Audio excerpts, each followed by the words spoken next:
내용을 함께 살펴보기를 원합니다. 한 가지 궁금한데 우리 상록교구 노란 색깔, 빨간 색깔은 누가 정했나요? 누가 정했다? 서로 의논해서 정했군요. 아마 연구를 많이 했을 것 같아요. 우리가 찬양을 하는데 무슨 색 티를 입을 것이냐. 그래서 오랜 숙고 끝에 노란색과 빨간색이 나왔습니다. 처음에 보고 참외인가? 가운데 있는 빨간 건 수박인가?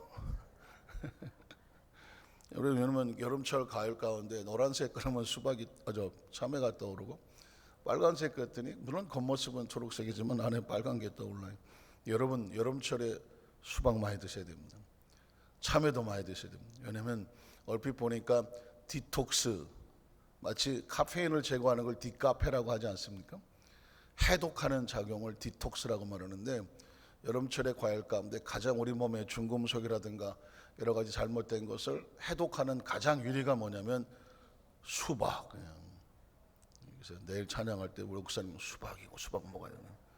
그 다음에 뭔지 아십니까? 참외. 그래서 여름철에 뭐 이것저것 과일도 많겠지만은 수박하고 참외를 틈틈이 먹어두시면 해독 작용에 좋다고 하니까 여름철 건강에 좋고요. 또 빨간색은 열정을 상징하고 노란색은 희망을 상징합니다. 희망과 열정을 주는 상록교구. 우리 박수 한번 하겠습니다.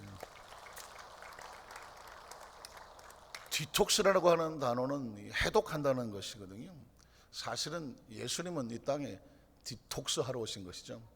죄로 인해서, 절망으로 인해서 이 독에 빠진 것 같죠. 사망은 독이 아닙니까? 죄도 독 아닙니까? 이 모든 처절한 독으로부터 우리를 해독하시러 오신 분이 바로 예수 그리스도입니다. 선교란 그런 거거든요. 그곳에 가서 복음을 통해서 그 생명을 건져내어 살리는 것이 목적이에요. 예수님이 땅에 오신 그 선교 사역자로 오셨다고 어제 말씀을 드렸습니다. 하나님의 세상을 이처럼 사랑하셨습니다. 사랑은 뭐냐? 건져야 되죠. 해독해야 됩니다. 살려야 되는 것이거든요. 사랑하면서 해독하지 아니하고 건져내지 아니하고 내버려 둘 수는 없지 않습니까? 하나님께서 이 세상을 이처럼 사랑하셨습니다.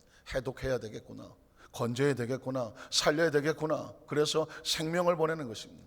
해독자를 보내시는 것이죠. 구원을 보내는 것이죠. 그래서 보냄을 받은 사람을 선교사라고 말하지 않습니다. 하나님의 나라 속에서 이 세상에 보내진 선교사 예수 그리스도, 독생자 예수 그리스도를 땅에 보내셨습니다. 누구든지 그 해독제를 만나는 사람마다, 해독제로 인하여 그 독이 제거되는 자마다 뭐하지 아니하고 멸망하지 아니하고, 해독이 되면 살아날 수 있습니다. 멸망하지 아니하고 새로운 우리가 원래 있었던 생명을 찾게 하려 하심이라 영생을 얻게 하려 하십니다. 여러분, 자다가도 놀랄 일은 영생입니다. 단 1회밖에 살지 못하는 존재가 영생을 회복할 수 있다는 건 다른 어떤 것보다도 가장 중요한 것이죠. 기억하십니까? 메뚜기하고 하루살이하고 연애를 했다는, 유치해 보이지만 아주 심오한 의미가 담겨져 있죠. 하루살이는 하루 삽니다. 메뚜기는 꽤 삽니다. 중간에 잡혀먹지만 않으면 꽤 살지 않습니다. 그래서 그렇게 연애를 하다가 저녁에 너무 헤어지기 아쉽지만, 여러분도 해보셨나요? 연애할 때 보면 데려다주고, 여기까지 왔는데 너무 또 미안해서 데려다주고, 그래도 또 다시 데려다주고. 반응이 없는 사람은 연애를 안 해보신 분들이고, 여기까지 왔는데 데려다 드릴게요, 그러니까 데려다주고 밤새 데려다주고 마는, 해본 적 있다? 우리 성도들한테 제가 뭘 기대하겠습니까? 오직 기도하고 전도하고 말씀대로 살다가 주께서 명하셔서 믿습니다, 기도해, 결혼했다, 이런 분들 앞에서 제가 연애 얘기를 한다는 게 그렇습니다. 그래서 마침내 메뚜기가 하루살이한테 내일 만나요. 그랬더니 하루살이가 기절한 건 아닙니까? 내일이 뭔데요? 내일이 없잖아요. 시간관념이 굉장히 중요한 겁니다. 물론 조크처럼 만들었겠지만 인생의 삶에 아주 중요한 것입니다. 여러분, 인생에 내일이 있나요? 내일은 내 날이 아니거든요. 시간적으로 우리는 현재만 살아갈 뿐입니다. 내일이 올지 안 올지는 우리 영역이 아니라는 것입니다. 그래서 이 시간의 영역을 영역을 이끌어 가시는 바로 시간 밖에서 시간을 창조하신 창조주일 수밖에 없습니다. 그래서 시간 밖에서 공간 밖에서 이 독에 빠져 있는 인류를 건져내시기 위해서 죄 없으신 분이 오셔서 우리를 건져내시는 것을 바로 메시아 예수 그리스도라고 말씀하고 있습니다. 그 선교사가 되시는 예수께서 이제 무엇을 우리 가운데서 직접 행하실까요? 예수님의 사역은 바로 교회의 사역이고 선교사의 사역이고 성도가 살아가면서 내 삶에 크든 작든 간에 이런 영향을 끼치며 살아야 되겠구나. 3대 사역이 있다는 거예요. 자, 오늘은 성경 본문에 예수님의 3대 선교 사역을 발견하게 됩니다. 마태복음 4장 23절에 보니까 이렇게 말하죠. 마태복음 4장 23절, 예수께서 온 갈릴리에 먼저 두루 다녀야 됩니다. 복음을 전하는 자는 두루 다녀야 되죠. 동네를 다니든 전국을 다니든 세계를 다니든 두루 다녀야 됩니다. 왜? 없는 곳에, 영향받지 못하는 것, 듣지 못하는 곳에 전하는 자. 한번 따라 하실까요? 두루 다니사. 전도와 선교는 두루 다녀야 되고요. 저와 여러분 땅에 삶을 살았으면 두루 다니셔야 돼요. 멀리 다니는 것이 아니라도 좋습니다. 영혼을 찾아내는 것이라면 두루 다녀야 되죠. 어디 가서 또 잃어버린 영혼이 없나?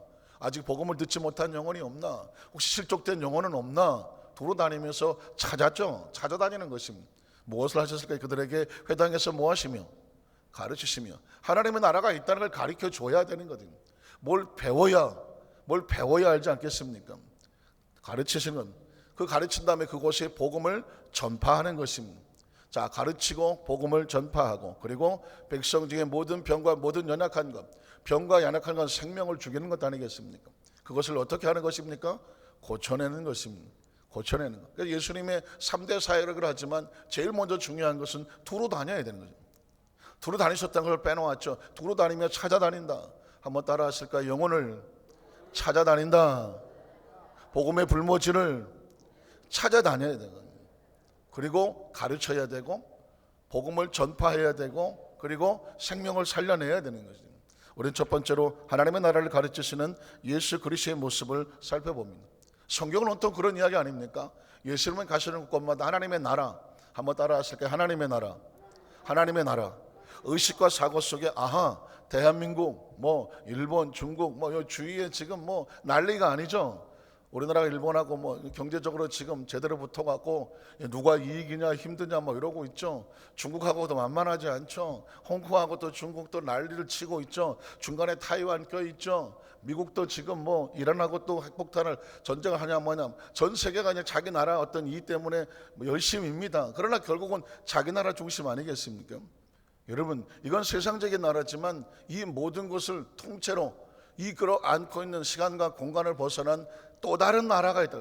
한번 따라 하시겠어요? 또 다른 나라. 하나님이 통치하시고 하나님이 말씀하시고 하나님이 이끌어 가시는 하나님의 소유된 백성이 있는 무슨 나라? 하나님의 나라입니다. 예수님이 오셔서 뭘 했을까? 상상도 못했던 것을 선포하죠. 하나님의 나라.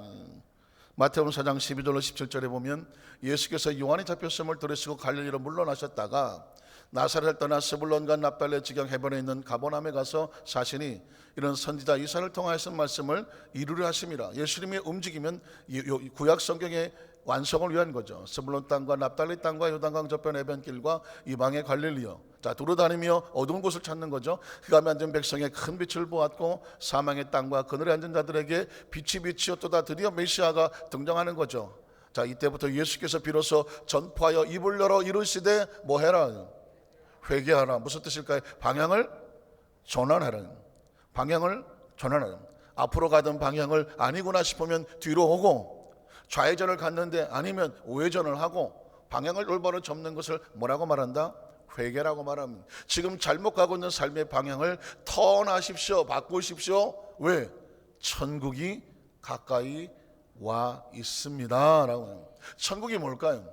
우리는 생각하기를 천국 거리면 이 세상을 떠나서 가는 천당. 예전에 하도 천당 그래서 예수 믿고 천당 가세요. 그래서 마치 불교에서 죽은 다음에 다음 세계 극락왕상하세요 정도 기억했죠. 아닙니다. 천국은 이 세상을 떠나서 가는 것이라고 한다지만 더 중요한 것은 뭐냐? 하나님의 나라, 하나님이 다스리는 나라 속으로 하나님 백성들아 돌아오시오 하는 것입니다. 저 홍콩이 왜 저렇게 난리를 칩니까? 몇 년 동안 영국의 지배를 받았는데 다시 반환이 돼서 중국에서 지금 다스리는데 못 살겠다는 것입니다. 살면 살수록 더 힘들어져 가니까 예전에 그 영국에서 다셨던 그 원래 모습으로 다시 돌아갔으면 좋겠다라고 자기들이 살겠다고 저렇게 난리를 치는 것이거든요.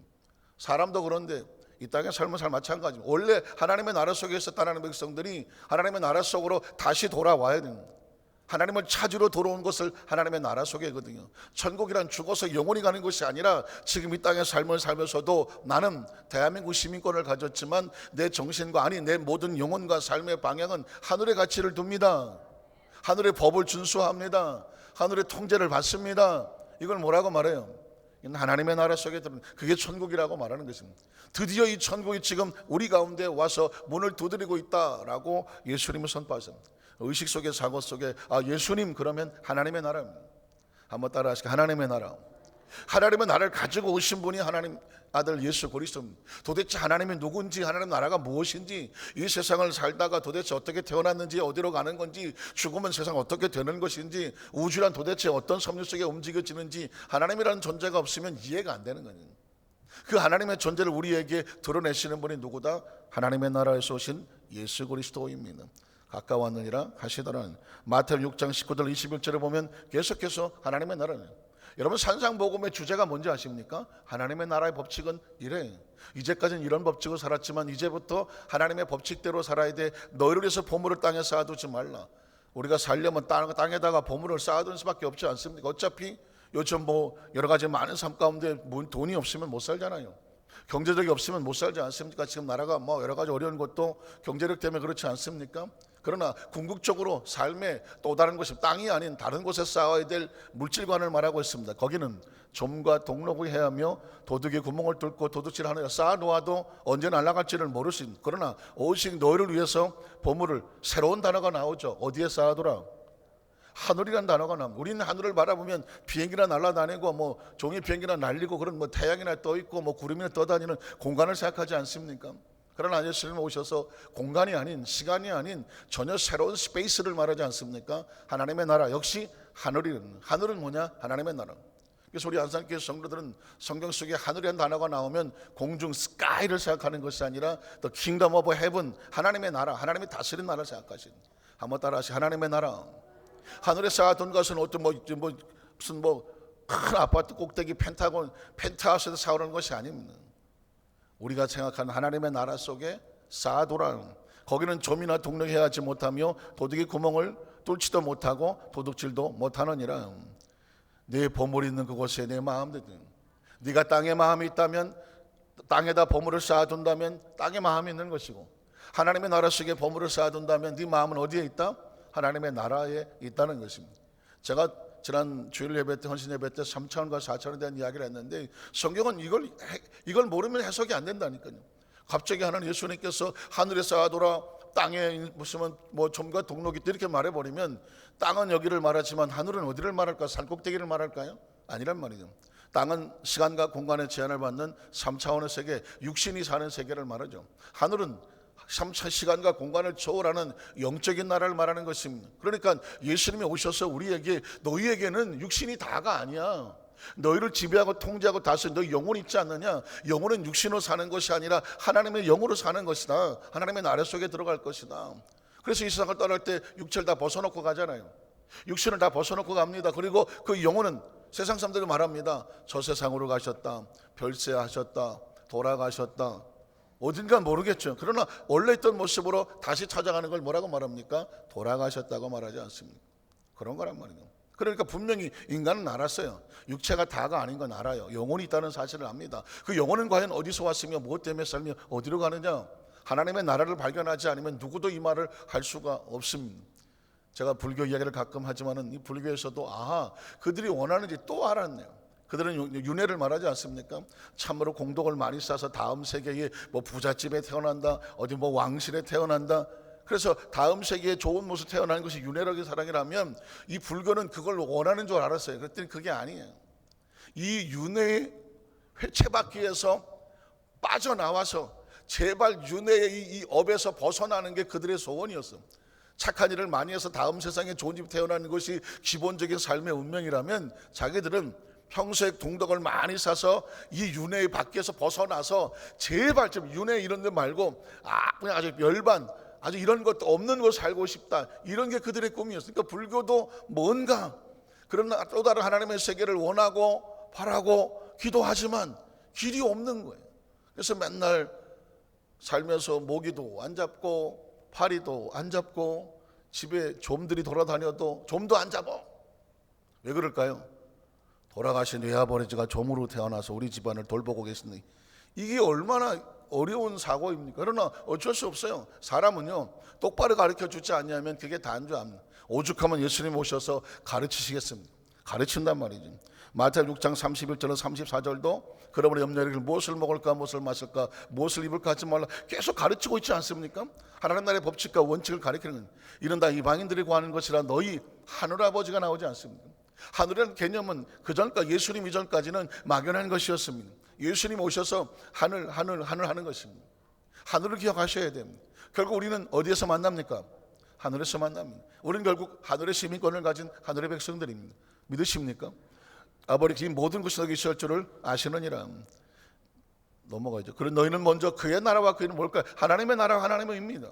이 땅에 살면서 대한민국도 중요하죠. 각 나라가 다 중요해요. 근데 아시겠지만 제가 아까 말씀드렸잖아요. 각 나라는 자기 애국, 애족, 애민 좋지만 결국은 자기들끼리거든. 이렇게 돼버리면 이건 하나님의 나라와는 상관이 없습니다. 이스라엘 민족이 선택된 민족이지만 이스라엘 민족이 하나님께로부터 복음으로부터는 버림받은 이유가 뭔지 아십니까? 이 사람들은 자기밖에 몰라요. 선민, 선택된 백성, chosen people, 하나님은 우리만 사랑하시고 아브라함의 자손이고 조상이 구원받은 혈통이고 어린 반포너치도 없는 셈입니다. 이런 민족은 이 세상에서 하나님 와서 도움이 별로 안 됩니다. 나밖에 모르는 민족이 도움이 되겠습니까? 하나님께서 원하시는 민족은 그게 아니에요. 너도 살고 나도 살고 해요. 그래야 이 지구가 운영이 되지. 나만 살겠다고 하는 사람만 있는 나라가 있다고 하면 어떻게 운영됩니까? 그래서 옛날에 독재자를 뭡니까? 전 세계를 정복해서 내가 통치해서 우리나라만 잘 사는 민족을 만들겠다고 하는 것은 결코 좋은 나라가 아니에요. 아무리 대한민국이 우리나라라고 할지라도 만약에 우리나라가 가지고 있는 생각이 바로 예를 들어서 전 세계를 정복해서 대한민국의 세계를 통치하고 지배하자? 듣기는 얼마나 좋아요. 그건 아니잖아요. 왜? 하나님이 원하시는 게 아니에요. 하나님은 뭐예요? 너도 살고 나도 살고 같이 더불어 함께 공존하는 것, 샬롬. 이것이 하나님의 나라의 정신이에요. 그래서 하나님 나라와 그의 일을 같이 구하라는 거예요. 그러면 이 모든 것이 너희에게 당연히 저절로 임하게 된다는 것이죠. 3, 4절에 보니까 그러면 내일 일을 위해서 염려하지 말아라. 내일 일은 세상적인 일이에요. 그리고 우리 영역이 아니에요. 내일 일은 내일 염려할 것이고 어떻게 오늘의 걱정은 오늘의 족한 거예요. 성경 계속 가르칩니다. 마태복음 7장 17절 21절에 보니까 이같이 좋은 나무마다 아름다운 열매를 맺고 못된 나무가 나쁜 열매를 맺나니 좋은 나무가 나쁜 열매를 맺을 수 없고 못된 나무가 아름다운 열매를 맺을 수가 없느니라. 아름다운 열매를 맺지 않냐는 나무마다 찍혀버려 던져. 성경적 법칙을 가르치고 있는 거죠. 이러므로 그들의 열매로 그들을 알리라니. 자, 나더러 주여 주여 하는 자마다 다 천국이라는 단어가 나오죠. 이건 예수님이 가르쳐준다면 천국은 아까도 말씀드렸습니다. 천국이 가까이 왔다. 하나님의 나라다. 하늘의 아버지다. 그의 나라와 그의 다 천국을 말하고 있는 것입니다. 자, 그러면 천국은 어떻게 들어가는 것이냐? 그 다음 절에 보면 다만 하늘에 계신 내 아버지 뜻대로 행하는 자라야 들어가리라. 그래서 말씀을 듣는 거예요. 그래서 말씀을 배우는 거예요. 말씀의 귀를 기울이는 거죠. 왜? 하나님의 뜻이 무엇인지를 알고자 하는 것입니다. 성경은 뭘까요? 하나님의 뜻입니다.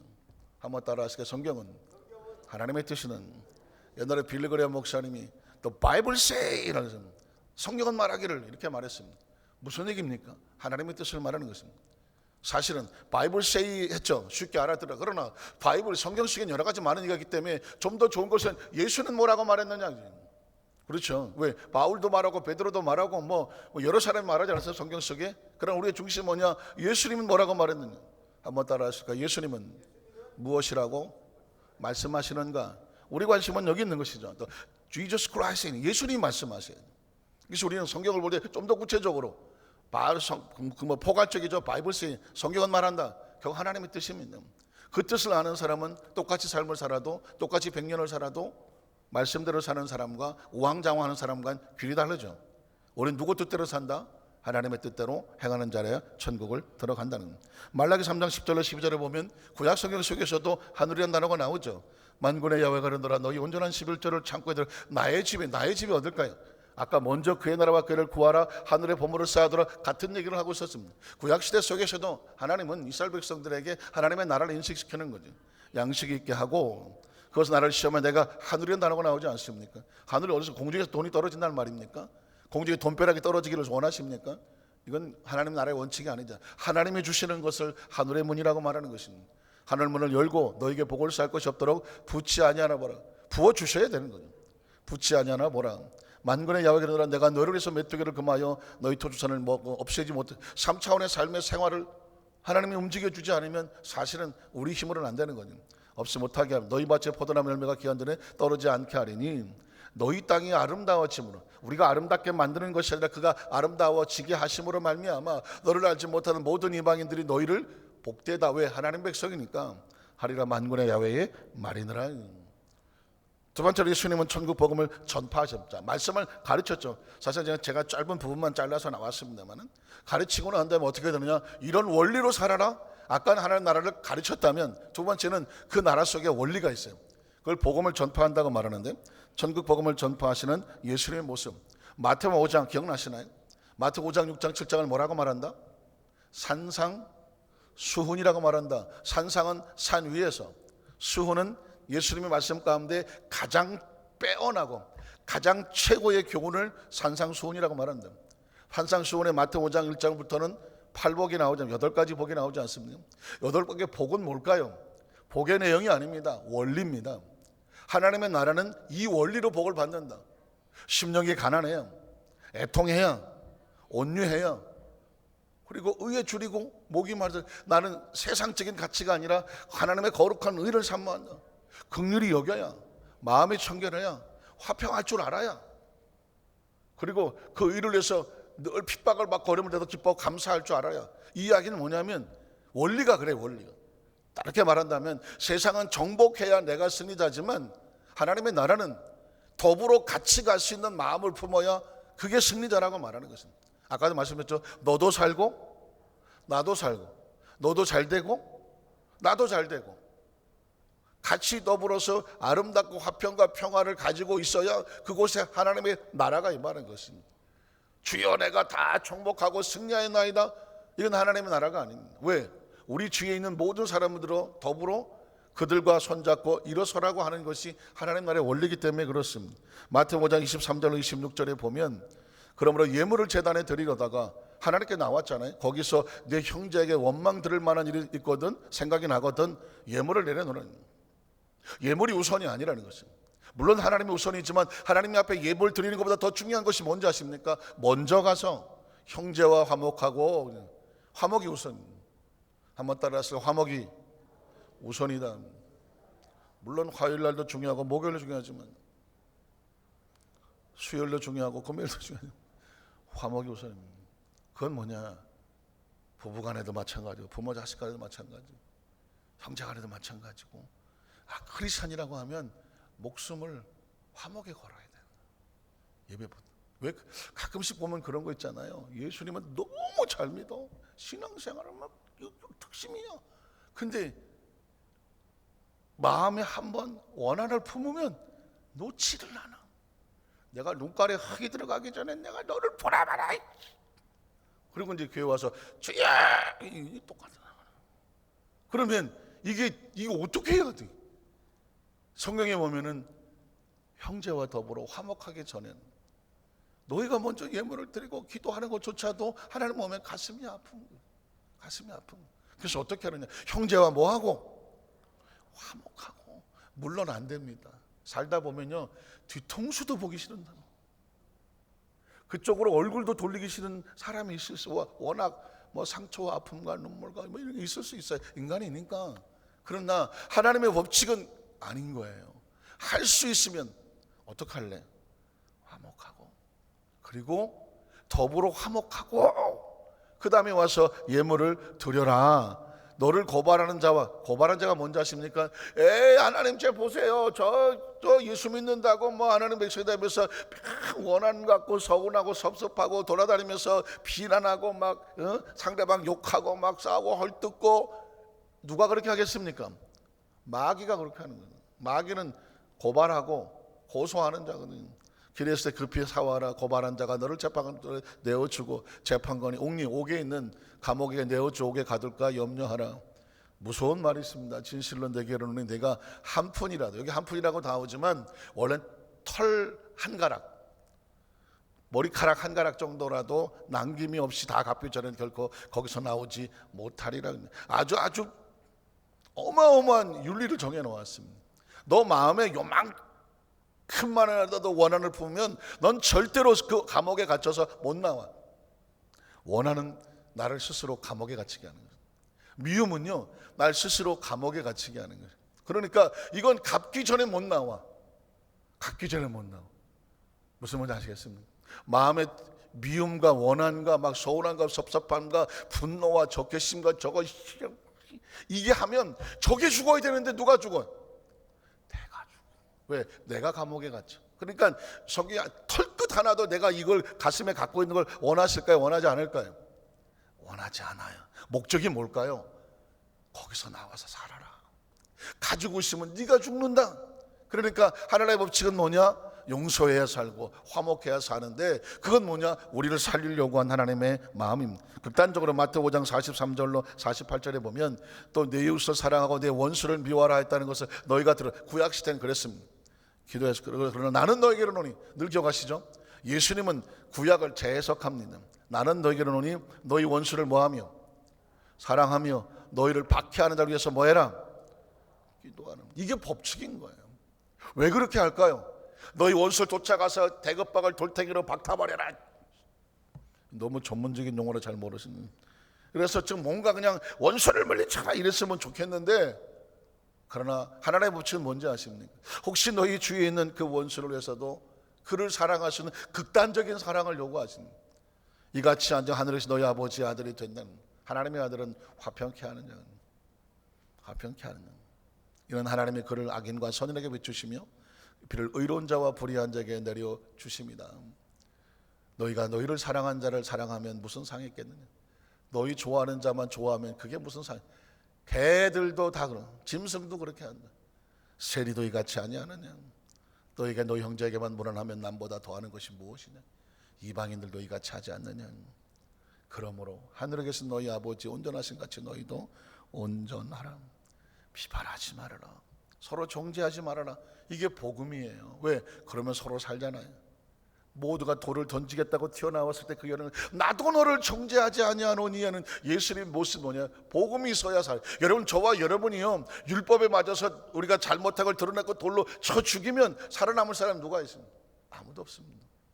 어차피 우리는 다 죄인이야. 그래서 어떻게 서로 손가락까지를 하지 말아야 돼. 그래서 마지막 세 번째, 예수님은 가시는 곳곳마다 병을 고치셨습니다. 병을 고쳤다는 얘기는 뭐냐면 생명을 살리는데 최선을 다하셨다는 것입니다. 혹시 여러분 옛날 어떤 프로축구팀이 전법이 닭공 들으면 닭공이 뭐예요? 닥치고 공격이야. 이 축구팀은 전법이 없어. 닥쳐 공격이야. 무조건 그냥 돌격 앞으로야. 그래서 상대방을 당황시켜서 한때 연락이 전적이 많이 올라가. 그래서 닭공이란 말이 많이 닥치고. 예수님은 보니까 닥치고 치료야. 가는 곳곳마다 다 치료하시더라고요. 다 치료하시더라고요. 한 생명도 내버려두려고 살리시더라는 것이죠. 말씀을 정리합니다. 이게 예수님의 3대 사역이고요, 교회의 사역이고 선교의 사역이고 전도의 사역입니다. 가르치고 전파하고 생명을 살리는. 오늘 저와 여러분이 이 땅에 존재하는 동안에 할 수만 있으면, 다른 사람 같았으면 몇 번 맞아 죽었을 사람이 저와 여러분으로 인하여 그 생명이 살고 살아난 그 사람이 다른 사람도 살리고, 그래서 저와 여러분 땅에 사는 동안에 그래도 한쪽 구덩이는 숨쉬게 만들었다. 하나님의 나라에 영향력이 있었다. 저와 여러분의 그런 선교의 사명자가 되기를 주의 이름으로 축복합니다. 기도하겠습니다. 하나님 아버지,